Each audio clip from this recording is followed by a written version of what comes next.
জাতীয় থেকে আন্তর্জাতিক প্রান্তিক জনপদ থেকে নগর চারপাশে ঠিক কী ঘটছে এই মুহূর্তে তা নিয়ে আয়োজন এখন চারদিক। সঙ্গে আছি আমি সানি মৃধা। শীর্ষ সন্ত্রাসী সুব্রত বাইন মোল্লা মাসুদকে কুষ্টিয়া থেকে গ্রেপ্তার করেছে যৌথ বাহিনী। পরে সুব্রত বাইনের আরও দুই সহযোগীকে রাজধানীর হাতিরঝিল থেকে গ্রেপ্তার করে যৌথ বাহিনী।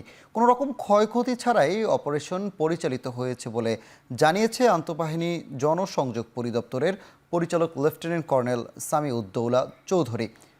গ্রেপ্তারকৃতরা কুখ্যাত 7 স্টার গ্রুপের সদস্য। উদ্ধারের সময় তাদের কাছ থেকে 5টি বিদেশি পিস্তল, 10টি ম্যাগজিন, 53 রাউন্ড গুলি, একটি স্যাটেলাইট ফোন উদ্ধার করা হয়। তাদের বিরুদ্ধে দেশব্যাপী হত্যা, চাঁদাবাজি, নাশকতা সহ নানা অপকর্মের অভিযোগ রয়েছে। সুব্রত ও মোল্লা মাসুদ তালিকাভুক্ত 23 শীর্ষ সন্ত্রাসীদের দলনেতা। সুব্রতের বিরুদ্ধে রাজধানীর বিভিন্ন থানায় অন্তত 30টি খুনের মামলা রয়েছে। মঙ্গলবার বিকেলে আন্তঃবাহিনী জনসংযোগ পরিদপ্তরের ব্রিফিংয়ে জানানো হয়, দেশের অভ্যন্তরীণ নিরাপত্তা ও জানমালের নিরাপত্তায় সর্বদা সচেষ্ট সেনাবাহিনী। আজ ভোর 5টা থেকে শুরু হবে কুষ্টিয়া এবং হাতিরঝিলে পরিচালিত সাঁড়াশি অভিযানে 46 ইন্ডিপেন্ডেন্ট ইনফ্যান্ট্রি ব্রিগেড একটি ইউনিট গোপন তথ্যের ভিত্তিতে সফলভাবে 2 জন শীর্ষ সন্ত্রাসী এবং তাদের 2 জন সহযোগীকে গ্রেফতার করতে সক্ষম হয়। গ্রেফতারকৃত সন্ত্রাসীরা হল সুব্রত বাইন ওরফে ফতে আলী, আবু রাসেল মাসুদ ওরফে মোল্লা মাসুদ, শুটার আরাফাত এবং শরীফ। অভিযান চলাকালে তাদের কাছ থেকে উদ্ধার করা হয়েছে 5টি বিদেশি পিস্তল, 10টি ম্যাগাজিন, 53 রাউন্ড অ্যামুনিশন এবং একটি স্যাটেলাইট ফোন। এই চক্রটি দেশের বিভিন্ন অঞ্চলে হত্যা, চাঁদাবাজি এবং নাশকতা চালিয়ে এসেছিল। মৃত্যুদণ্ড থেকে খালাস পেলেন জামায়াতের সাবেক ভারপ্রাপ্ত secretary general ATM Azharul Islam. দ্রুত সময়ের মধ্যে আজহারুল ইসলামের কারা মুক্তির প্রত্যাশা জানান তার আইনজীবী। আন্তর্জাতিক অপরাধ ট্রাইব্যুনালের রায়কে ভুল উল্লেখ করে আপিল বিভাগ পর্যবেক্ষণে বলেছেন, বিচারের নামে অবিচার করা হয়েছে। মঙ্গলবার সকালে জামায়াতের সাবেক ভারপ্রাপ্ত সেক্রেটারি জেনারেল এটিএম আজহারুল ইসলামের রায় ঘোষণার জন্য 1 ঘন্টা পর আদালত বসে। মঙ্গলবার সকাল 10:50 প্রধান বিচারপতি সৈয়দ রেফাত আহমেদের নেতৃত্বে 7 বিচারপতি পূর্ণাঙ্গ আপিল বেঞ্চ সর্বসম্মতিক্রমে রায় ঘোষণা করেন। রায়ে এটিএম আজহারকে মৃত্যুদণ্ড থেকে খালাস দেওয়া হয়েছে। সর্বোচ্চ আদালত তার পর্যবেক্ষণে বলেন, আন্তর্জাতিক অপরাধ ট্রাইব্যুনালের বিচার ভুল ছিল, বিচারের নামে অবিচার করা হয়েছে। তবে রায়ের আনুষ্ঠানিক প্রতিক্রিয়ায় জানান আইনজীবী শিশির মনির। এখন থেকে জামায়াতে ইসলামের সাবেক ভারপ্রাপ্ত সেক্রেটারি জেনারেল জনাব ATM Azharul Islam is an innocent man. এই রায়ের মাধ্যমে আমরা মনে করি সত্য জয়ী হয়েছে। জনাব এটিএম আজহারুল ইসলাম সাহেব সৌভাগ্যবান, তিনি ন্যায় বিচার পেয়েছেন, আল্লাহ তাআলা তাকে বাঁচিয়ে রেখেছিলেন। তাই আমরা এটাও মনে করি এই রায়ের মাধ্যমে সিন্ডিকেটেড ইনজাস্টিসের অবসান হয়েছে। সত্যের বিজয় হয়েছে, সত্যের বিজয় হয়েছে, সত্যের বিজয় হয়েছে। আমি কোর্টকে ধন্যবাদ জানাই এবং এই দেশবাসীর প্রতি আমি ধন্যবাদ জানাই, কৃতজ্ঞতা জানাই। এটিএম আজহারুল ইসলামের রায়ের মধ্য দিয়ে দীর্ঘদিন অপেক্ষার পর সুবিচার প্রতিষ্ঠিত হয়েছে বলে মন্তব্য করেছেন জামায়াত ইসলামীর আমির ডাক্তার শফিকুর রহমান। মঙ্গলবার সকালে কাকরাইলে ডিপ্লোমা ইঞ্জিনিয়ার্স ইনস্টিটিউশনে সংবাদ সম্মেলনে তিনি বলেন, জুলুম করে বিগত সরকার জামায়াত নেতাদের মিথ্যা মামলায় ফাঁসি দিয়েছে। বাংলাদেশের সর্বোচ্চ আদালতের সুপ্রিম কোর্টের পূর্ণাঙ্গ বেঞ্চ আমাদের রিভিউ আবেদন শুনানির পর তার রায় আজকে ঘোষণা করেছেন। এই রায়ে আমাদের সম্মানিত মুসলিম নেতা এবং ভাই জনাব আজহারুল ইসলামের বিরুদ্ধে আনিত সকল অভিযোগ থেকে তাকে খালাস দেওয়া হয়েছে। যে রাব্বুল আলামিন দীর্ঘদিন ধরে আমরা এমন একটি সুবিচারপূর্ণ রায়ের জন্য অপেক্ষা করছিলাম, সেই রায় দিয়ে আজকে আমাদেরকে তিনি আরো বেশি কৃতজ্ঞ এবং অলঙ্কৃত করেছেন। এটিএম আজহারুল ইসলামের দণ্ডাদেশের বিরুদ্ধে ন্যায় বিচার প্রতিষ্ঠার সুযোগ সৃষ্টির কৃতিত্ব জুলাই গণ আন্দোলনের অকুতোভয় নেতৃত্বের। সামাজিক যোগাযোগ মাধ্যম ফেসবুকে এমনটাই স্ট্যাটাস দিয়েছেন আইন উপদেষ্টা ডক্টর আসিফ নজরুল। স্ট্যাটাসে বলেন, নির্দোষ প্রমাণ হওয়ায় মুক্তিযুদ্ধকালের মানবতা বিরোধী অপরাধের মামলায় মৃত্যুদণ্ডাদেশ থেকে খালাস পেয়েছেন জামায়াতের নেতা এটিএম আজহারুল ইসলাম। দণ্ডাদেশের বিরুদ্ধে তাঁর করা রিভিউ সর্বসম্মতিতে মঞ্জুর করেছেন প্রধান বিচারপতির নেতৃত্বাধীন সুপ্রিম কোর্টের আপিল বিভাগ। আজহারুলকে মৃত্যুদণ্ড দিয়ে আন্তর্জাতিক অপরাধ ট্রাইব্যুনালের রায় এবং মৃত্যুদণ্ড বহাল রেখে এর আগে আপিল বিভাগের দেয়া রায় বাতিল ঘোষণা করা হয়েছে আজকের রায়ে।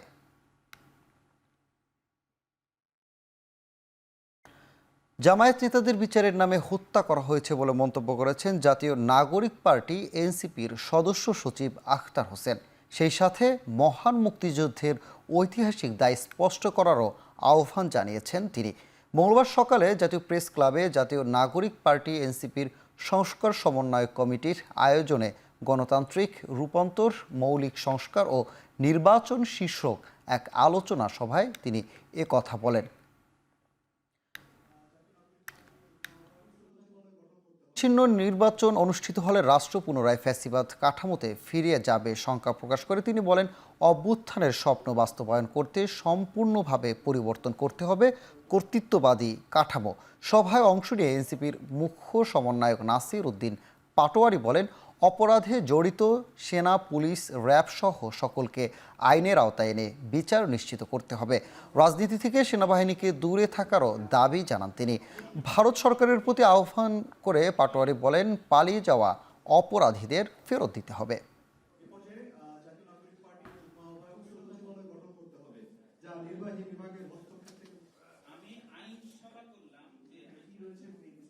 গণ অভ্যুত্থানের সময়কালে যারা শহীদ হয়েছেন তাদের রক্তের উপরে আমাদের শপথ নিতে হবে যে বাংলাদেশে যেভাবে আমরা ফেসিবাদকে হটিয়েছি, একটি ফেসিবাদী দলকে হটিয়েছি, তেমনিভাবে আমরা যেন ফেসিবাদী কাঠামো এবং সিস্টেমকে হটাতে পারি, বাংলাদেশকে গণতান্ত্রিক রূপান্তরের দিকে এগিয়ে নিয়ে যেতে পারি। এটাই হোক আমাদের সকলের প্রতিজ্ঞা এবং সকলের শপথ। প্রজাতন্ত্রের যারা কর্মচারী রয়েছেন তাদেরকে জনগণের নিয়ন্ত্রক বা জনগণের উপরে অটোক্রেটিক হয়ে ওঠা যাবে না। তাদেরকে জনগণের কল্যাণে কাজ করতে হবে এবং জনগণের কল্যাণে যদি তারা কাজ করে, জনগণ তাদেরকে ভালোবাসা, সে রেসপেক্টের জায়গায় ভবিষ্যতে রাখবে। সম্প্রতি প্রধান উপদেষ্টার সঙ্গে বিভিন্ন রাজনৈতিক দলের সঙ্গে বৈঠক করেও নির্বাচনের তারিখ ঘোষণা না হওয়ায় হতাশ বিএনপি। দলটির জাতীয় স্থায়ী কমিটির বৈঠক শেষে ব্রিফিং স্থায়ী কমিটির সদস্য খন্দকার মোশাররফ হোসেন বলেন, ডিসেম্বরের নির্বাচন উপযুক্ত সময়। সম্প্রতি প্রধান উপদেষ্টার একনেক বৈঠকের পর সরকারের যে বিবৃতি দিয়েছে তা বিভ্রান্তিকর ও অস্পষ্ট বলেও মন্তব্য করেন বিএনপির এই নেতা। রাজনৈতিক দলসমূহের সাথে মাননীয় প্রধান উপদেষ্টা আলোচনার প্রসঙ্গে তার প্রেস সচিবের মাধ্যমে সরকারের যে বক্তব্য পাওয়া গিয়েছে তাতে জাতীয় সংসদ নির্বাচনের বিষয়ে সুস্পষ্ট কোনো রোড ম্যাপের ঘোষণা না থাকায় আমরা হতাশ হয়েছি। বিএনপি ও অন্যান্য রাজনৈতিক দল কোনো সময়ই মাননীয় প্রধান উপদেষ্টার পদত্যাগ চায়নি, এখনও চায় না। কিন্তু আমরা অন্তর্বর্তী সরকারের নেতৃত্বে ডিসেম্বরে 2025-এর মধ্যে একটি সুষ্ঠু নিরপেক্ষ জাতীয় সংসদ নির্বাচনের রোডম্যাপ দাবি করে এসেছি। অন্তর্বর্তী সরকার কারো কান কথা শুনে নির্বাচনের রোড ম্যাপ দিচ্ছে না বলে অভিযোগ করেছেন বিএনপির চেয়ারপারসনের উপদেষ্টা জয়নুল আবদিন ফারুক। সকালে প্রেস ক্লাবে আলোচনা সভায় তিনি কথা বলেন, নিবন্ধনহীন, অস্তিত্ববিহীন কোনো রাজনৈতিক দলের কথায় যদি নির্বাচন বিলম্বিত হয় এর দায়িত্ব প্রধান উপদেষ্টাকেই নিতে হবে বলেও মন্তব্য করেন তিনি। কার কথা, কার কান কথা নির্বাচনের সুনির্দিষ্ট তারিখ ঘোষণা করেন? কথা আসলে ডিসেম্বর জুনের মধ্যে তো নির্বাচন হবে। কোন জুনে হবে? 2025, 2026, 2027 না 2028? ঠিকই আপনি 2026-এর কথা বলেন। কিন্তু আমরা তো জনগণ তো এটা চায় না। এত বিলম্বিত কেন? কারণটা কি? কাউকে সংগঠন শক্তিশালী করার জন্য, সংগঠন বাড়াবার জন্য। এদিকে বিভিন্ন দলের মধ্যে উদ্দেশ্যমূলকভাবে দ্বন্দ্বের সৃষ্টি করা হচ্ছে বলে মন্তব্য করেন বিএনপি স্থায়ী কমিটির সদস্য ডক্টর আব্দুল মঈন খান। মঙ্গলবার বিএনপি আয়োজিত তারুণ্যের রাজনৈতিক ভাবনা ও অর্থনৈতিক মুক্তি শীর্ষক সেমিনারে এ কথা বলেন তিনি। মঈন খান বলেন, অনৈক্য সৃষ্টিকারীদের চিহ্নিত করতে হবে। সেমিনারে ঢাকা, ফরিদপুর, সিলেট ও ময়মনসিংহ বিভাগের বিএনপির তরুণ নেতাকর্মীরা উপস্থিত ছিলেন। অনুষ্ঠানে গণ অধিকার পরিষদের সভাপতি নুরুল হক নূর বলেন, হাসিনার মতো ডক্টর ইউনূস বিকল্পকে এমন ন্যারেটিভ তৈরি করা হচ্ছে। আর বাংলাদেশ খিলাফত মজলিসের আমির মাওলানা মামুনুল হক বলেন, ফেব্রুয়ারির প্রথম সপ্তাহের মধ্যেই নির্বাচন হতে হবে। শেখ হাসিনার বিকল্পকে এই সমস্ত ন্যারেটিভ মিডিয়ার মাধ্যমে বিভিন্নভাবে বলা হয়েছে। তো এখনো ওইরকম একটা ন্যারেটিভ তৈরি করা হচ্ছে যে তিনি যেভাবে এই মুহূর্তে দেশকে সামাল দিয়েছেন, এইটা কারো পক্ষে সম্ভব না বা সম্ভব হতো না। বিদেশি শক্তির আধিপত্য বাংলাদেশে কোনোভাবে প্রতিষ্ঠিত হতে দেওয়া যাবে না। সেই জায়গায় আমি মনে করি বাংলাদেশের সর্ববৃহৎ রাজনৈতিক দল হিসেবে বিএনপির ভূমিকা বলিষ্ঠ থাকবে। আমরা একটি পরিবর্তন চেয়েছি, কিন্তু সেই পরিবর্তন যেন এমন না হয় যে আমরা নতুন করে আবার একটি ট্র্যাপের ভেতরে পড়ে যায়। আমার এই ভয়টি হচ্ছে। আমরা দুনিয়ার সব সমস্যার সমাধান করতে চাচ্ছি, নিশ্চয়ই আমরা দুনিয়ার সব সমস্যার সমাধান করব, কিন্তু দুনিয়ার সব সমস্যার সমাধান তো কোনো পরশ পাথরের মতো নয় যে একটি কেয়ারটেকার বা ইন্টারিম সরকার এসে পরশ পাথর ছুঁড়ে এবং সেই সকল সমস্যা সমাধান হয়ে যাবে। জাতীয় নাগরিক পার্টির উত্তরাঞ্চলের মুখ্য সংগঠক সার্জিস আলম বলেছেন, নতুন বাংলাদেশে আর কোনো রাজনৈতিক প্রতিহিংসা নয়, বরং সব দলের সাথে এক হয়ে কাজ করবে এনসিপি। এছাড়া দল কিংবা মার্কায় অন্ধ হয়ে কাউকে ক্ষমতায় না আনার আহ্বান জানান তিনি। মঙ্গলবার দুপুরে দিনাজপুরের ঘোড়াঘাট হিলি বিরামপুর উপজেলায় উত্তরাঞ্চলের দ্বিতীয় দিনের গণসংযোগ ও পথসভায় তিনি একথা বলেন। এ সময় তিনি আরও বলেন, এতদিন নির্বাচনের আগে নেতাকর্মীরা জনগণের দোরগড়ায় যেত মনোনয়ন পাবার আশায়, মানুষের খোঁজ নিতে নয়। তবে এনসিপি সেই কাজ করবে না, বরং মানুষের কাতারে থেকেই কাজ করবে বলেও জানান তিনি। যে 5 বছরে একবার ইলেকশন হতো, ইলেকশনের আগে কয়েকদিনের জন্য যারা এমপি ক্যান্ডিডেট তারা আপনাদের কাছে আসতো, কোনোভাবে মনোনয়নটা টাকা দিয়ে কিনতো, তারপর আবার 4.5 বছর কোনো খবর নাই। অভ্যুত্থান পরবর্তী সময়ে এই বাংলাদেশে আমরা মনে করি যে এই রাজনৈতিক কালচার নামের অপকালচার গুলো বন্ধ হওয়ার এখন সময়ের দাবি। অভ্যুত্থান পরবর্তী বাংলাদেশে আমাদের অনেক আকাঙ্ক্ষা, অনেক স্বপ্ন, কিন্তু কয়েকজন রাজনৈতিক ব্যক্তি কিংবা 2-1টা দল মিলে এগুলোর পরিবর্তন করতে পারবে না। এই পরিবর্তন মাঠ পর্যায়ে থেকে হতে হবে। প্রধান উপদেষ্টার সফরে বাংলাদেশ জাপান সম্পর্ক আরও সুগভীর হবে। এই সফর হবে বাংলাদেশের জন্য একটি ঐতিহাসিক কূটনৈতিক মুহূর্ত। মঙ্গলবার বিকেলে রাজধানীর ফরেন সার্ভিস একাডেমিতে আয়োজিত সংবাদ সম্মেলনে এসব কথা বলেন প্রধান উপদেষ্টার প্রেস সচিব শফিকুল আলম। তিনি জানান, এই সফরের মাধ্যমে 1 লাখ বাংলাদেশিকে জাপানে পাঠানোর সুযোগ তৈরি হবে। এছাড়া 500 মিলিয়ন মার্কিন ডলার বাজেট সহায়তা ও 250 মিলিয়ন মার্কিন ডলার রেল খাতের উন্নয়নের জন্য আসবে। সফরে জাপানের প্রধানমন্ত্রীর সাথে দ্বিপাক্ষিক বৈঠক করবেন প্রধান উপদেষ্টা। প্রাইম মিনিস্টার শিগেরু ইসাবার সাথে ওনার বায়োলেটারাল মিটিং আছে এবং সেই মিটিংটা আমরা খুবই ইম্পর্টেন্ট একটা মিটিং বাংলাদেশের কনটেক্সটে।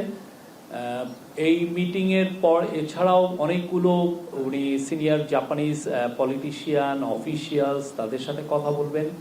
জাইকা এবং 2টা খুবই ইম্পর্টেন্ট সেমিনারে অ্যাটেন্ড করবেন, ওইখানে কথা বলবেন। একটা হচ্ছে যে হিউম্যান রিসোর্সের উপরে একটা সেমিনার হবে, সেটার উপরে পুরোটাই ফোকাস হচ্ছে যে জাপানে কিভাবে বাংলাদেশি ম্যান পাওয়ার আরও স্কিল ম্যান পাওয়ার পাঠানো যায়। মন্ত্রী পরিষদ সচিবের বরাবর আবেদনের আশ্বাস দেওয়ার প্রেক্ষিতে বিক্ষোভ কর্মসূচি স্থগিত ঘোষণা করেছে সচিবালয়ের কর্মচারীরা। পূর্ব ঘোষিত কর্মসূচি অনুযায়ী মঙ্গলবার সকাল 10টা থেকে সচিবালয়ের বাদামতলায় বিভিন্ন মন্ত্রণালয় ও বিভাগের কর্মচারীরা জড়ো হন। দাবি আদায় না হওয়া পর্যন্ত কর্মসূচি চালিয়ে যাওয়ার ঘোষণা দেন বাংলাদেশ সচিবালয় কর্মকর্তা কর্মচারী ঐক্য ফোরাম। এতে দাপ্তরিক কার্যক্রম বন্ধ হয়ে অচল হয়ে পড়ে সচিবালয়ের কার্যক্রম। কর্মচারীদের বিক্ষোভ কর্মসূচিকে কেন্দ্র করে সচিবালয়ে কড়া নিরাপত্তা ব্যবস্থা নেওয়া হয়েছে। সচিবালয়ের প্রধান ফটকে বিশেষায়িত বাহিনী সোয়াট মোতায়েন করা হয়। সব ধরনের দর্শনার্থী প্রবেশ বন্ধ রাখা হয়। সাংবাদিকদেরও ঢুকতে দেওয়া হয়নি। মঙ্গলবার বিকেলে 4 মন্ত্রণালয়ের সচিবের সঙ্গে বৈঠকে বসেন আন্দোলনকারীরা। পরে ভূমি সচিব ব্রিফ করে জানান, আন্দোলনকারীদের দাবি দাওয়া নিয়ে মন্ত্রী পরিষদের সঙ্গে কাল বৈঠক করবেন। এখন আমরা তো ব্যক্তিও ভাবতে পারি, সরকারও ভাবতে পারি। এই ধরনের আসলে আইনের মধ্যে এই ধরনের বিষয়টা থাকা উচিত হয় না। আমাদের আসলে এই বিষয়টাই আমরা একটু জোর দিচ্ছি। লঘু শাস্তির পরিবর্তে গুরু শাস্তি দেওয়ার এই যে বিধান, ঠিক আছে, এর ফলে আমি মনে করি যারা নিম্ন কর্মচারী আছে তারাই বেশি ক্ষতিগ্রস্ত হবে। আমাদের ঐক্য ফোরামের পক্ষ থেকে স্পষ্ট বার্তা, যতক্ষণ পর্যন্ত এই দাবি আমাদের না মেনে নিবে, অর্থাৎ এই সরকারি কর্মচারী অধ্যাদেশ 2025 বাতিল না করবে, ততক্ষণ পর্যন্ত আমাদের আন্দোলন প্রত্যাহার করার কোনো সুযোগ নেই, ঘরে ফিরে যাওয়ার কোনো সুযোগ নেই। আন্দোলন চলবে, আগামী থেকে আরো তীব্র থেকে তীব্রতর হবে। সচিবালয়ের লোক আন্দোলনও করে না, এটা এখন প্রয়োজন হলে হয়তো দাবি দেওয়া বলে। এখানে অনেকগুলো ঘটনা ঘটে গেছে, সবকিছু যে ওরা করেছে তাও না, এটা পরিস্থিতির কারণে বিভিন্ন রকম ভাবে এটা হয়েছে। দাবি আদায়ে 2 দিনের কলম বিরতির কর্মসূচি শুরু করেছে প্রশাসন ক্যাডার বাদে সিভিল সার্ভিসের 25টি ক্যাডারের কর্মকর্তাদের সংগঠন আন্তঃক্যাডার বৈষম্য নিরসন পরিষদ। বিভিন্ন ক্যাডারদের কর্মকর্তাদের সাময়িক বরখাস্ত ও বিভাগীয় মামলার প্রতিবাদ এবং পেশাভিত্তিক মন্ত্রণালয় প্রতিষ্ঠা, উপসচিব পদে পদোন্নতিতে কোটা বাতিল এবং সব ক্যাডারদের মধ্যে সমতা আনার দাবিতে এই কর্মসূচি পালিত হচ্ছে। প্রশাসন ক্যাডার বাদে সিভিল সার্ভিসের 25টি ক্যাডার কর্মকর্তাদের সংগঠন আন্তঃক্যাডার বৈষম্য নিরসন পরিষদের ব্যানারে এই কর্মসূচি চলছে।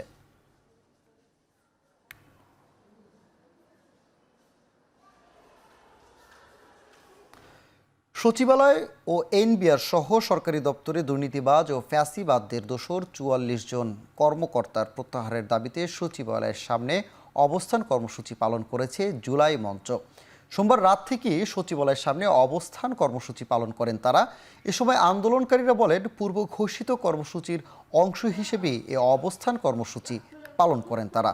বিক্ষুব্ধরা বলেন, গণ অভ্যুত্থানের 9 মাস এখনও সচিবালয় সহ সরকারের গুরুত্বপূর্ণ স্থানে বহাল তবিয়াতে রয়েছে ফ্যাসিবাদদের সহযোগীরা। রাষ্ট্রকে অকার্যকর করতে নানা ধরনের ষড়যন্ত্রমূলক কাজ করে যাচ্ছে ফ্যাসিবাদের দোসররা। তালিকা অনুযায়ী 44 জনের বিরুদ্ধে ব্যবস্থা না নেওয়া পর্যন্ত অবস্থান কর্মসূচি চালিয়ে যাওয়ার ঘোষণা দেয় জুলাই মঞ্চের সদস্যরা।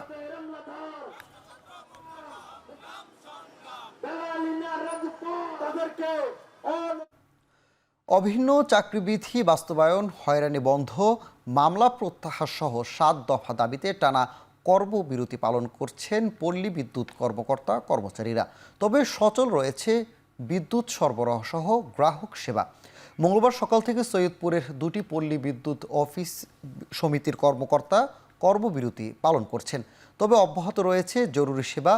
7 দফা না মানা পর্যন্ত আন্দোলন চালিয়ে যাওয়ার ঘোষণা দিয়েছেন কর্মকর্তারা। এদিকে কর্মবিরতি সত্ত্বেও ময়মনসিংহ পল্লী বিদ্যুৎ সমিতির দপ্তরগুলোতে নির্বিঘ্নে বিল দিচ্ছেন গ্রাহকরা। ওয়ার্কশপে চলছে কর্মযজ্ঞ। ময়মনসিংহ জোনে 7টি পল্লী বিদ্যুৎ সমিতির অধীনে গ্রাহক রয়েছে 35 লাখ। তারা বলছে, পল্লী বিদ্যুৎ সমিতির নানা অব্যবস্থাপনার কারণে হয়রানির শিকার হচ্ছেন গ্রাহকরা।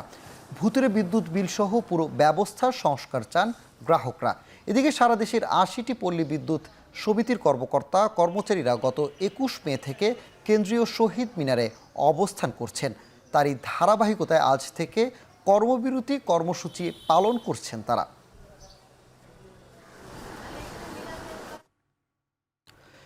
চাকরির শুরুতে 11তম বেতন গ্রেড নির্ধারণ সহ 3 দফা দাবিতে দ্বিতীয় দিনের মতো পূর্ণ দিবস কর্মবিরতি পালন করছেন সরকারি প্রাথমিক বিদ্যালয়ের সহকারী শিক্ষকরা। এর ফলে দেশের বেশিরভাগ বিদ্যালয়ের বন্ধ থাকে পাঠদান কার্যক্রম। এমন অবস্থায় ব্যাহত হচ্ছে শিক্ষার্থীদের লেখাপড়া। এতে ক্ষোভ প্রকাশ করেছেন অভিভাবকরা। তবে আন্দোলনের সঙ্গে একাত্মতা প্রকাশ করলেও শিক্ষার্থীদের কথা ভেবে অনেক বিদ্যালয়ে পাঠদান কার্যক্রম চালিয়ে যাচ্ছেন শিক্ষকরা। এদিকে আন্দোলনরত শিক্ষকরা জানান 10 বছর ও 16 বছর পূর্তিতে উচ্চতর গ্রেড প্রাপ্তিতে সকল জটিলতা নিরসন, সহকারী শিক্ষকদের প্রধান শিক্ষক পদে 100% পদোন্নতি সহ 3 দাবি না মানা পর্যন্ত কর্মবিরতি চলবে। প্রাথমিক সহকারী শিক্ষক সংগঠন ঐক্য পরিষদের ডাকে গেল সোমবার থেকে এই কর্মসূচি পালিত হচ্ছে। এর আগে 3 দফা দাবিতে 5 থেকে 15 মে পর্যন্ত 1 ঘন্টা, 16 থেকে 20 মে পর্যন্ত 2 ঘন্টা এবং 21 মে থেকে 25 মে পর্যন্ত অর্ধ দিবস কর্মবিরতি পালন করেন প্রাথমিক বিদ্যালয়ের সহকারী শিক্ষকরা। বিরতির পরে ফিরে এলাম, আপনারা দেখছেন এখন চারদিক। রাজশাহী বিশ্ববিদ্যালয়ে শিক্ষার্থীদের 2 গ্রুপের মধ্যে ধাওয়া পাল্টা ধাওয়া, স্লোগান ও ধাক্কাধাক্কির ঘটনা ঘটেছে। এতে উভয় গ্রুপের 4 শিক্ষার্থী আহত হয়েছেন। জামায়াত নেতা এটিএম আজহারুল ইসলামের খালাসের প্রতিবাদে মঙ্গলবার সন্ধ্যায় মশাল মিছিলের ঘোষণা দেয় রাজশাহী বিশ্ববিদ্যালয়ের গণতান্ত্রিক ছাত্র জোটের কর্মীরা। তবে এই কর্মসূচির আগে মঙ্গলবার সন্ধ্যা 7:15টায় শাহবাগ বিরোধী ছাত্র ঐক্যের ব্যানারে শিক্ষার্থীরা শাহবাগীদের বিচারের দাবিতে মিছিল বের করে।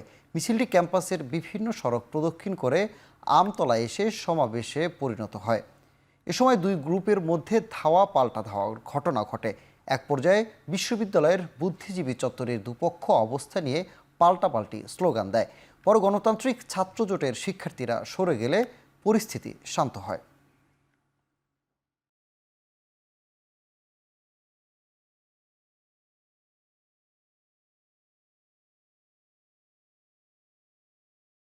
রাজধানীর মিরপুরে মঙ্গলবার সকালে গুলি ছুড়ে মানি এক্সচেঞ্জ ব্যবসায়ীর কাছ থেকে 22 লাখ টাকা ছিনতাইয়ের ঘটনায় একজনকে আটক করেছে মিরপুর মডেল থানা পুলিশ। বাকি অপরাধীদের শনাক্তে কাজ চলছে বলেও জানিয়েছে ভারপ্রাপ্ত কর্মকর্তা সাজ্জাদ রহমান। মঙ্গলবার সকালে মিরপুর 10 নম্বরের বাতেন সড়কে এই ছিনতাইয়ের ঘটনা ঘটে। পুলিশ জানায়, মাহমুদ মানি এক্সচেঞ্জের মালিক রাসেল রানা ও তার ভগ্নিপতি জাহিদুল হক বাসা থেকে কর্মস্থলে যাওয়ার পথে 2টি বাইক তাদের গতিরোধ করে। বাইক দুটিতে 5 থেকে 6 জন ছিল।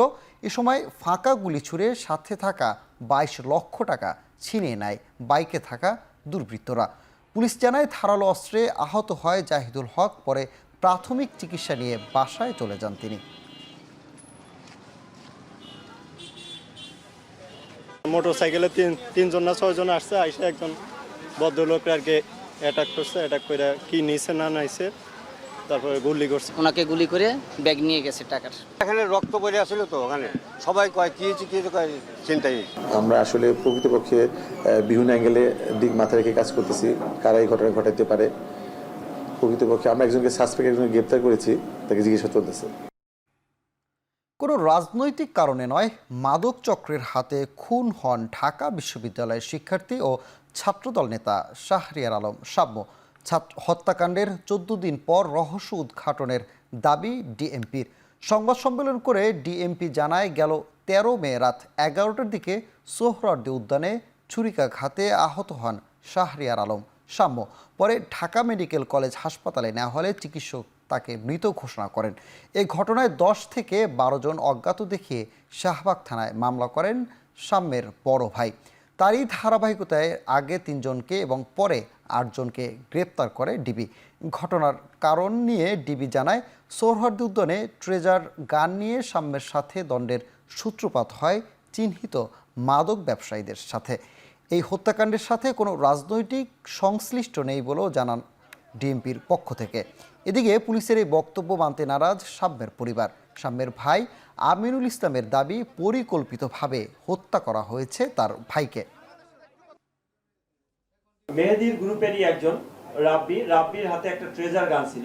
ট্রেজার গান যেটা ইলেকট্রিক শক, সেই ইলেকট্রিক শকের ট্রেজার গানটা যখন শো করলে পরে তখন সেই ট্রেজার গানটা দেখে এই শাম্য সেই ট্রেজার গানটা কি এটা জানতে চাওয়ার একটা পর্যায়ে তাদের ভিতরে যখন ধস্তাধস্তি হয়, ধস্তাধস্তির একটা পর্যায়ে ওই মাদক ব্যবসায়ীর অন্য যারা আছে তারা ঘটনাস্থলে আসে এবং তাদের ভিতরে ধাওয়া পাল্টা দেওয়া এবং দস্তাদস্তির একটা পর্যায়ে এই হত্যাকাণ্ডটা ঘটে। মাদক ব্যবসায়ীরা কখনো মারামারি করে না, তা দৌড়ে পলায় যায়। এটা আমরা বারবার দেখে আসছি আর কি। কেউ এভাবে সংঘবদ্ধ হয়ে কখনো আক্রমণ করে না। আপনি যখন কেউ একটা অন্যায় করতেছে সেখানে তাদেরকে ধাওয়া দিলে দৌড়ায় পলায় যায়। ম্যাজিস্ট্রেট মিজানুর রহমান কাছে যা স্বীকারোক্তি দিচ্ছে তার সাথেও কতগুলো মিলছে না আর কি। পাঠায় দিছে, বাকিরা নজর রাখতেছে, তার মানে একটা প্রি প্ল্যান, কেউ না কেউ যুক্ত। তো সেটা কোথায় এলো? এটা তো হঠাৎ করে হইতে পারে না। অবিলম্বে ডাকসুর রোডম্যাপ ঘোষণা, ক্যাম্পাসের আগের মতো যান চলাচল ও বহিরাগত প্রবেশ সীমিত করা এবং সাম্য হত্যার বিচার নিশ্চিতকরণে আনুষ্ঠানিকভাবে কার্যকর উদ্যোগ গ্রহণ করার দাবি জানিয়েছে ইসলামী ছাত্র শিবিরের ঢাকা বিশ্ববিদ্যালয় শাখা। মঙ্গলবার বিকেলে বিশ্ববিদ্যালয়ের মধুর ক্যান্টিনে সংবাদ সম্মেলনে এসব দাবি তুলে ধরেন শিবিরের ঢাকা বিশ্ববিদ্যালয়ের সভাপতি SM ফরহাদ। শিক্ষার্থীদের নিরাপত্তা নিশ্চিত করতে ডাকসু নির্বাচন আয়োজনের পাশাপাশি তিনি বলেন, শিক্ষার্থীদের দাবির মুখে বিশ্ববিদ্যালয়ের প্রশাসন ক্যাম্পাসে বহিরাগত ব্যক্তি ও যানবাহন নিয়ন্ত্রণ যখন শুরু করে তখন কতিপয় শিক্ষক ও ছাত্র সংগঠনের প্রত্যক্ষ ও পরোক্ষ চাপের কারণে বিশ্ববিদ্যালয় সে সিদ্ধান্ত থেকে সরে আসতে বাধ্য হয়। বিশ্ববিদ্যালয়ের প্রশাসন এমন হঠকারী ও অবিবেচন প্রসূত সিদ্ধান্তের নিন্দা জানান SM ফরহাদ। শিবিরের ঢাকা বিশ্ববিদ্যালয় শাখার সাবেক সভাপতি ATM আজহার মিথ্যা মামলা থেকে খালাস পাওয়ায় শুকরিয়া আদায় করা হয় সংবাদ সম্মেলনে।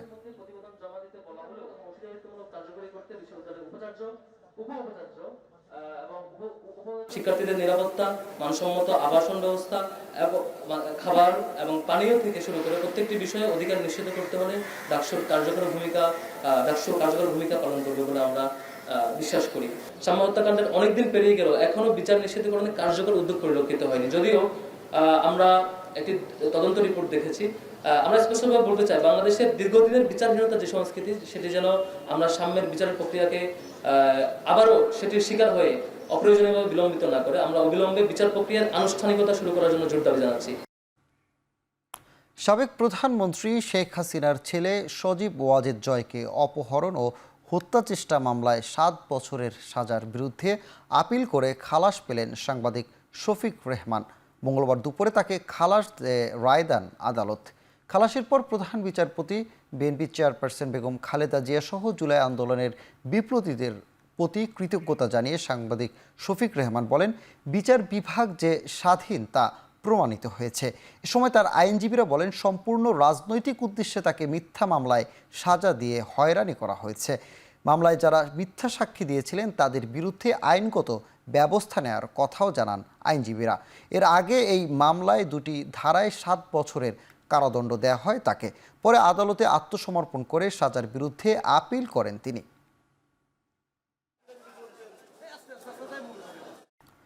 ঢাকা দক্ষিণ সিটি কর্পোরেশনের মেয়র হিসেবে ইশরাক হোসেনের শপথ পাঠ আদালতের রায়ের উপর নির্ভর করছে বলে জানিয়েছে স্থানীয় সরকার বিভাগ।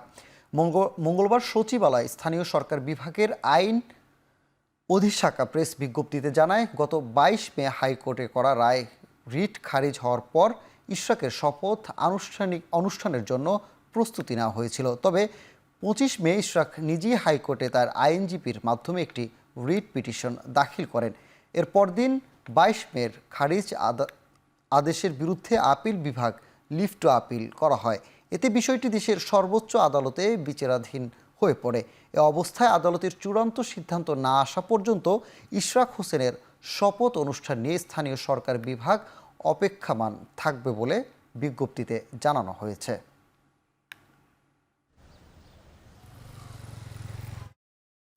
সাতক্ষীরা সীমান্ত দিয়ে আবারও 23 জনের পুশিনের ঘটনা ঘটেছে।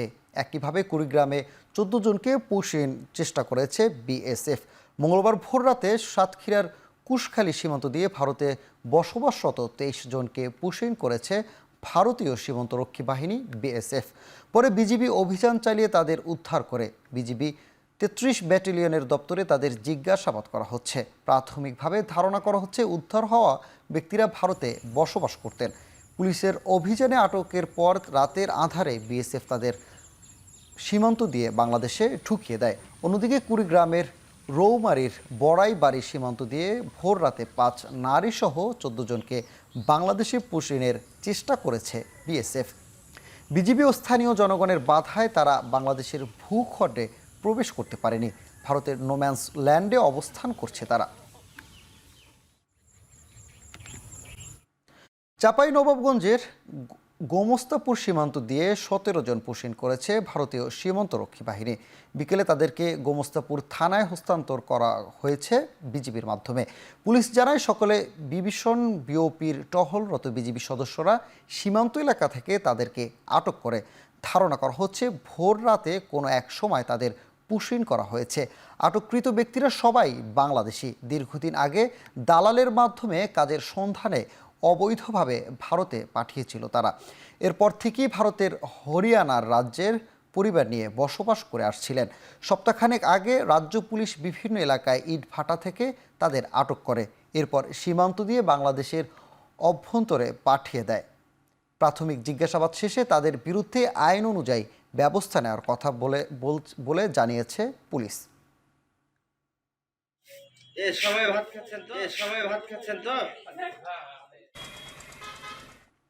সীমান্ত দিয়ে পুশিনের প্রতিবাদ করে ভারতকে বৈধ পথ ব্যবহার করতে হয়েছে বলেও জানিয়েছে স্বরাষ্ট্র উপদেষ্টা জাহাঙ্গীর আলম চৌধুরী।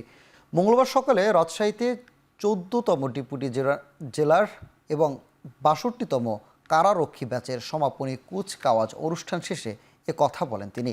স্বরাষ্ট্র উপদেষ্টা আরও জানান, সীমান্ত নিরাপত্তায় কোনো ঘাটতি নেই। যে কোনো পরিস্থিতি মোকাবেলার জন্য প্রস্তুত থাকতে বলা হয়েছে বিজিবিকে। দেশের আইন শৃঙ্খলা পরিস্থিতি শিথিল হয়নি দাবি করে তিনি বলেন, পরিস্থিতি স্বাভাবিক রাখতে যথাযথ ব্যবস্থা নেওয়া হচ্ছে। এর আগে সমাপনী কুচকাওয়াজ অনুষ্ঠানে যোগ দিয়ে স্বরাষ্ট্র উপদেষ্টা বলেন, দেশের কারাগারগুলো হবে সংশোধনাগার, তাই বন্দীদের সাথে আগের মতো বৈষম্য করা যাবে না। আইন অনুযায়ী সবাই তার প্রাপ্য সুবিধা পাবেন। কারারক্ষীদের প্রশিক্ষণ কোর্সে মোট 18 জন নবীন ডেপুটি জেলার 3 মাস এবং 508 জন কারারক্ষী 6 মাসের প্রশিক্ষণ সম্পন্ন করেছেন। সীমান্তে কোনো ধরনের নিরাপত্তার কোনো অভাব নেই। আমার জনগণ সম্পূর্ণভাবে নিরাপদ এবং সীমান্ত সম্পূর্ণ নিরাপদ। আমার বাহিনী সবসময় যে কোনো পরিস্থিতি মোকাবেলা করার জন্য প্রস্তুত আছে। কোনো রকমের অশান্তি এখানে বর্ডারে হবে না আল্লাহ দিলে। ভারতের পাচারের শিকার 36 বাংলাদেশি শিশুকে বেনাপোলে সীমান্ত হস্তান্তর করেছে ভারতীয় পুলিশ। মঙ্গলবার বিকেল 5টায় ভারতের পেট্রাপোল চেকপোস্ট দিয়ে তাদের বেনাপোল চেকপোস্টে ফেরত পাঠানো হয়। আইনি সহায়তা দিতে তাদের সীমান্ত থেকে গ্রহণ করবেন জাস্টিস অ্যান্ড কেয়ার, মহিলা আইনজীবী সমিতি, রাইটস এবং মানব উদ্ধার এবং শিশু সুরক্ষা সংস্থা নামে 4টি এনজিও সংস্থা। দেশের বিভিন্ন সীমান্ত পথে তারা ভারতে গিয়ে অবৈধ অনুপ্রবেশের অভিযোগে ভারতীয় পুলিশের হাতে আটক হয়। এরা বিভিন্ন সময় পুলিশের হাতে আটকের পর ভারতের পশ্চিমবঙ্গের একটি হোমের আশ্রয়ে ছিল। আটকের পর আইনি জটিলতায় কেউ কেউ 2 বছর থেকে 8 বছর পর্যন্ত ভারতের হোমে ছিলেন। জানা যায়, পাচারের শিকার 36 বাংলাদেশিকে উদ্ধারের পর ফেরত আনতে সরকারের পাশাপাশি কাজ করছে মানবাধিকার ও এনজিও প্রতিষ্ঠানগুলো।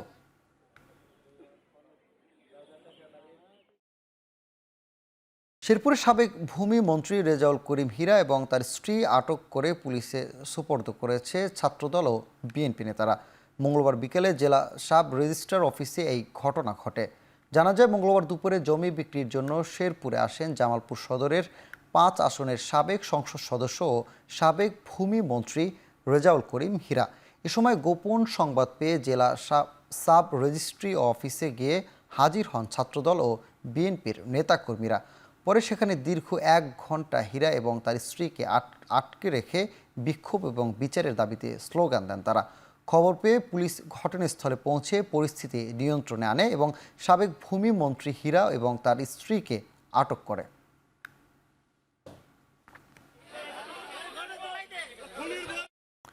হত্যা মামলায় নিয়মিত হাজিরা শেষে সাবেক সংসদ সদস্য ও কণ্ঠশিল্পী মমতাজ বেগমকে 4 দিনের রিমান্ড দিয়েছেন আদালত। এ সময় আদালত প্রাঙ্গণে অনাকাঙ্ক্ষিত ঘটনা এড়াতে জোর করা হয় নিরাপত্তা ব্যবস্থা। মঙ্গলবার দুপুরে মানিকগঞ্জ অতিরিক্ত চিফ জুডিশিয়াল ম্যাজিস্ট্রেট আদালতে মমতাজ বেগমকে হাজির করা হলে বিচারক এই আদেশ দেন। এর আগে সকালে কাশিমপুর কেন্দ্রীয় কারাগার থেকে তাকে মানিকগঞ্জ আদালতে তোলা হয়। মামলা সূত্রে জানা যায়, 2013 সালে 14 ফেব্রুয়ারি সিঙ্গাইর উপজেলার গোবিন্দল এলাকায় হরতালের সমর্থনে মিছিল বের করা হয়।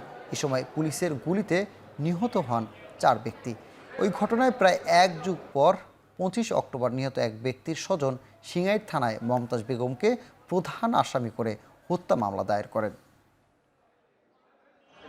প্রাতিষ্ঠানিক সক্ষমতা নিয়ে অনিশ্চয়তার কারণে বিনিয়োগকারীদের আস্থা ফেরেনি জানিয়ে অর্থনীতিবিদ মুস্তাফিজুর রহমান বলেছেন, চলমান রাজনৈতিক অস্থিতিশীলতার কারণে দেশে নতুন বিনিয়োগের সম্ভাবনা নেই। মঙ্গলবার সকালে ধানমন্ডিতে সিপিডি কার্যালয়ে অর্থনীতি বিষয়ক এক ব্রিফিংয়ে এ কথা বলেন তিনি। আর সিপিডির নির্বাহী পরিচালক ফাহমিদা খাতুন মনে করেন, নির্বাচনের জন্য একটি নির্দিষ্ট তারিখ ঘোষণার সময় এসে গেছে। আমাদের প্রাতিষ্ঠানিক সক্ষমতা, দক্ষতা এগুলো দরকার, সেটা নিয়ে কিন্তু বিনিয়োগকারীদের এখনো আস্থা আসেনি, যেটারই প্রতিফলন আমরা 22-23% নেগেটিভ যে ক্যাপিটাল মেশিনারিজের ইম্পোর্ট, সেটার যে নেতিবাচক যে প্রবণতা, সেটার মধ্যে কিন্তু আমরা দেখছি। 9 মাস হয়ে যাওয়ার পরে এখন যদিও সরকারের পক্ষ থেকে একটা তারিখ মানে একটা দেওয়া হয়েছে, টাইম ফ্রেম, কিন্তু এখন মনে হচ্ছে যে একটা নির্দিষ্ট ডেট দেওয়াটা একটা। মোবাইল ব্যাংকিং খাতকে রাজনীতিকরণ, অনিয়ম ও দুর্নীতির মাধ্যমে প্রশ্নবিদ্ধ করে তোলা হচ্ছে বলে অভিযোগ করেছেন টিআইবির নির্বাহী পরিচালক ডক্টর ইফতেখারুজ্জামান। মঙ্গলবার সকালে সংবাদ সম্মেলনে এ কথা বলেন তিনি। এ সময় এমএফএস খাতের জন্য স্বতন্ত্র আইন প্রণয়ন করে ও স্বচ্ছতা ও জবাবদিহি নিশ্চিত করা, মানি লন্ডারিং প্রতিরোধ বিধিমালা সংশোধন সহ 13 দফা সুপারিশ পেশ করে টিআইবি। কাঠামো ঘাটতি এবং যে সেবা মূল্য মোটামুটিভাবে সেবা প্রদানকারীদের হাতে একচেটিয়াভাবে হস্তান্তরিত থাকায় বা নিয়ন্ত্রিত থাকার ফলে যেটা হয়েছে যে স্বাভাবিক ব্যাংকিং খাতে যেই ধরনের মূল্য দিতে হয় সেবাগুলোর জন্য, তার তুলনায় অনেক বেশি মূল্য আমাদের বিশেষ করে প্রান্তিক জনগোষ্ঠী, সবাই কিন্তু এর প্রভাবটা প্রান্তিক জনগোষ্ঠী এবং নারী এবং অন্যান্য যারা সুবিধা বঞ্চিত আছেন, যাদের জন্য, যাদেরকে লক্ষ্য করে এই খাতটি বিকশিত, তাদের উপরেই বোঝাটা তাদের উপরেই পড়ছে। চলতি বছর ইতিহাসের সর্বোচ্চ সংখ্যক হজ যাত্রীর ভিসা সম্পন্ন হয়েছে। নিবন্ধিতদের মধ্যেও হজে যেতে পারবেন সর্বোচ্চ সংখ্যক যাত্রী। মঙ্গলবার হজ ক্যাম্পে চলতি বছরের হজের কার্যক্রম নিয়ে এক ব্রিফিংয়ে কথা জানায় বেসরকারি হজ এজেন্সির সংগঠন হাব। সৌদি আরব সরকারের নতুন নিয়মের সঙ্গে সঙ্গতি রেখে হজ ও উমরা আইনের সংশোধন চায় সংগঠনটি। এ সময় হজের সার্বিক ব্যবস্থাপনায় সন্তুষ্টির কথা জানান হাব সভাপতি। আমরা যে এবছর গত বছরগুলোর মতো এবছর অসাধারণ একটা হজ হয়েছে এবং হজ হচ্ছে ইনশাল্লাহ। প্রায় 70% হাজি চলে গেছে আর 30% হাজি 31শে মে এবং 1 তারিখের মধ্যে চলে যাবে। তো আমরা হাব সন্তুষ্ট। আরও সুষ্ঠুভাবে করা যেত যদি মধ্যস্বত্বভোগী না থাকে। আমাদের হাজিরা হাজি কালেকশন করে মধ্যস্বত্বভোগী যারা গোল্ড লিডার, তারা কিন্তু তাদের কোনো লাইসেন্স নাই, কিন্তু তারা টাকা কালেকশন করে, পাসপোর্ট কালেকশন করে 6 মাস আগের থেকে করে আমাদের এজেন্সিকে জিম্মি করে রাখে যে আমাদের কাছে এতগুলো হাজি আছে, তোমরা এত টাকা করে নিতে নাও। এটা যদি আমরা মধ্যস্বত্বভোগী যদি বিতাড়িত করতে পারি, আমরা সামনে যদি ডাইরেক্ট হাজি যদি আমাদের এজেন্সির কাছে আসে, তাহলে আমাদের সুন্দর এবং সুষ্ঠু আমরা করতে পারবো। বেসামরিক বিমান চলাচল কর্তৃপক্ষের বিভিন্ন স্তরের কর্মকর্তাদের জন্য সিভিল এভিয়েশন একাডেমি কর্তৃক পরিচালিত ফাউন্ডেশন ট্রেনিং কোর্সের সনদ বিতরণ করা হয়েছে। বেবিচক chairman air vice marshal Mohammad Manzoor Kabir Bhuiyan প্রশিক্ষণার্থীদের হাতে সনদ তুলে দেন। কর্মকর্তাদের পেশাগত দক্ষতা বৃদ্ধির লক্ষ্যে আয়োজিত প্রশিক্ষণে অংশ নেয় 150 জন প্রশিক্ষণার্থী। মঙ্গলবার সকালে সিভিল এভিয়েশন সদর দপ্তরে আয়োজিত এই অনুষ্ঠানে প্রশিক্ষণার্থীদের অভিনন্দন জানানো হয়। এ সময় প্রধান অতিথির বক্তব্যে বেবিচক চেয়ারম্যান বলেন, সিভিল এভিয়েশন একাডেমি আন্তর্জাতিকভাবে মেম্বারশিপ অর্জন করেছে, যা সম্মিলিত পরিশ্রমের স্বীকৃতি। এই অর্জন দেশের বেসামরিক বিমান খাতে প্রশিক্ষণের মান ও গ্রহণযোগ্যতার প্রমাণ। বিভিন্ন ধরনের কোর্স আমরা করিয়ে থাকি, কারণ আমাদের সিভিল এভিয়েশনের যে কোনো জায়গায় কাজ করতে গেলে কিন্তু আপনার সার্টিফিকেশন লাগে, নলেজ লাগে এবং সার্টিফিকেশন লাগে এবং ওজিটি করতে হয়, অন জব ট্রেনিং করতে হয়। শুধু ছোট একটা জিনিস বলি, বোর্ডিং ব্রিজ দিয়ে আমরা বোর্ডিং ব্রিজ দিয়ে এয়ারক্রাফটে উঠি নামি। এই বোর্ডিং ব্রিজ যারা অপারেট করে তাদেরকে কিন্তু কোর্স আছে, তাদের কিন্তু অন জব ট্রেনিং আছে, সার্টিফিকেশন আছে, তারপরে only they can work there. এবার আন্তর্জাতিক প্রসঙ্গ। সৌদি আরবে পবিত্র জিল হজ মাসের চাঁদ দেখা গেছে। ঈদুল আজহা পালিত হবে আগামী 6 জুন। দেশটির সুপ্রিম কোর্টের আওতাধীন চাঁদ দেখা কমিটি তথ্যটি নিশ্চিত করেছে। গালফ নিউজের প্রতিবেদনে বলা হচ্ছে, দেশটিতে জিল হজ মাস শুরু হবে 28 মে বুধবার। মঙ্গলবার স্থানীয় সময় সন্ধ্যায় চাঁদ দেখা যাওয়ায় জিল হজ মাসের 10ম দিনে পালিত হবে ঈদুল আজহা। 5 জুন বৃহস্পতিবার পালিত হবে আরাফাতের দিন। এছাড়া একই দিনে ঈদুল আজহা উদযাপন করবে বিশ্বের সবচেয়ে মুসলিম সংখ্যাগরিষ্ঠ দেশ ইন্দোনেশিয়া। সৌদি আরবের সঙ্গে মিল রেখে 6 জুন ঈদুল আজহা পালিত হবে কাতার, ওমান ও আরব আমিরাতে। তবে আরেক মুসলিম প্রধান দেশ মালয়েশিয়া মঙ্গলবার জিল হজ মাস বা ঈদুল আজহার চাঁদ দেখা যায়নি, ফলে 30 দিন পূর্ণ করবে জিলকদ মাস। জিলহজ মাস থেকে শুরু হবে 29 মে থেকে। সেই হিসেবে 7 জুন শনিবার দেশটিতে পালিত হবে ঈদুল আজহা। একই দিনে ঈদ পালন করবে এশিয়ার দ্বীপরাষ্ট্র ব্রুনাই। 2032 সালের নাগাদ দক্ষিণ পূর্ব এশিয়ার জোট আসিয়ানের সঙ্গে $18,000 কোটি বাণিজ্য সম্পর্ক গড়ে তুলতে চায় গালফ কোঅপারেশনের কাউন্সিল বা জিসিসি। মঙ্গলবার মালয়েশিয়ার কুয়ালালামপুরে 46তম আসিয়ান সামিটের সাইডলাইনে অনুষ্ঠিত দ্বিতীয় আসিয়ান জিসিসি সম্মেলনে এই পরিকল্পনার বিষয়ে জানিয়েছেন কুয়েতের যুবরাজ শেখ সাবা আল খালিদ আল সাবা। এছাড়া খাদ্য নিরাপত্তা ও ডিজিটাল অর্থনীতির মতো বিষয়ে পারস্পরিক সহযোগিতা বাড়ানোর প্রস্তাব করেছেন তিনি। মূলত 46তম আসিয়ান সম্মেলনকে কেন্দ্র করে আবারও ভিন্ন দুটি সামিট অনুষ্ঠিত হচ্ছে মালয়েশিয়ার রাজধানীতে, একই গালফ কোঅপারেশন কাউন্সিলের সঙ্গে। অপরটিতে চীনের সঙ্গে 2025 সালেও আসিয়ানভুক্ত 10 দেশের সঙ্গে সবচেয়ে বেশি বাণিজ্য সম্পর্ক ধরে রেখেছে পূর্ব এশিয়ার এই পরশক্তিটি।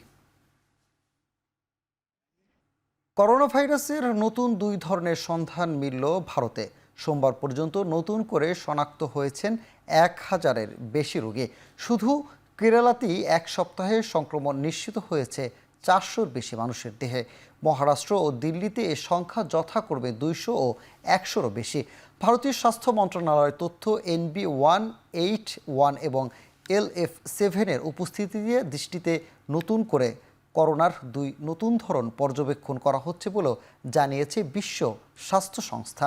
বিশেষজ্ঞরা বলছেন, 2টি ধরনই করোনার ওমিক্রন প্রজাতি। নতুন করে করোনার প্রকোপে বিভিন্ন রাজ্য অন্তত 7 জনের প্রাণ গেছে বলে জানা গেছে। 100% বেতন বৃদ্ধির দাবিতে 1 সপ্তাহ ধরে বিক্ষোভে মেক্সিকোর 20,000-এর বেশি শিক্ষক। রাজধানীর মেক্সিকোর সিটির জোকালো স্কোয়ারের গুরুত্বপূর্ণ সরকারি স্থাপনা ও গণমাধ্যমের অফিসের সামনে চলছে অবস্থান কর্মসূচি। এছাড়াও অবসরের ন্যূনতম বয়স 65 থেকে 58-তে নামিয়ে আনার দাবিও জানানো হয়েছে।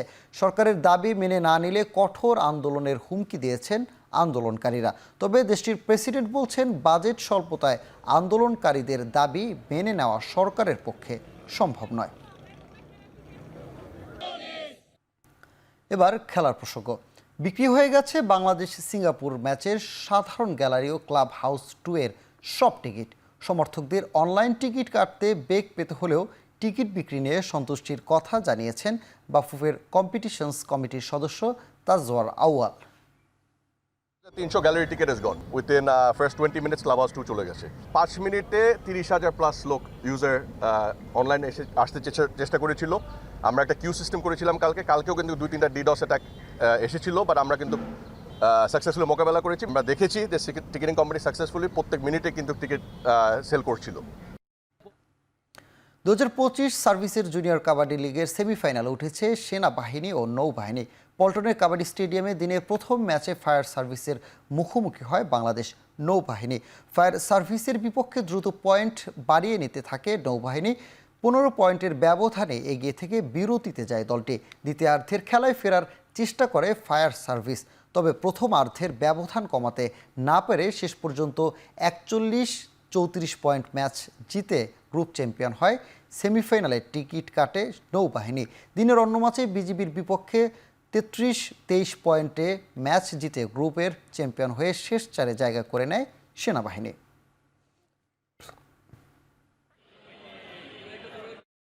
শেষ করছি এখন চারদিক। এখন টেলিভিশন ওয়েবসাইটে দেখতে ভিজিট করুন www.ekhon.tv। এছাড়া ফেসবুকে দেখতে ভিজিট করুন facebook.com/tv.ekhon এবং ইউটিউবে দেখতে ভিজিট করুন youtube.com/c/ekhon tv।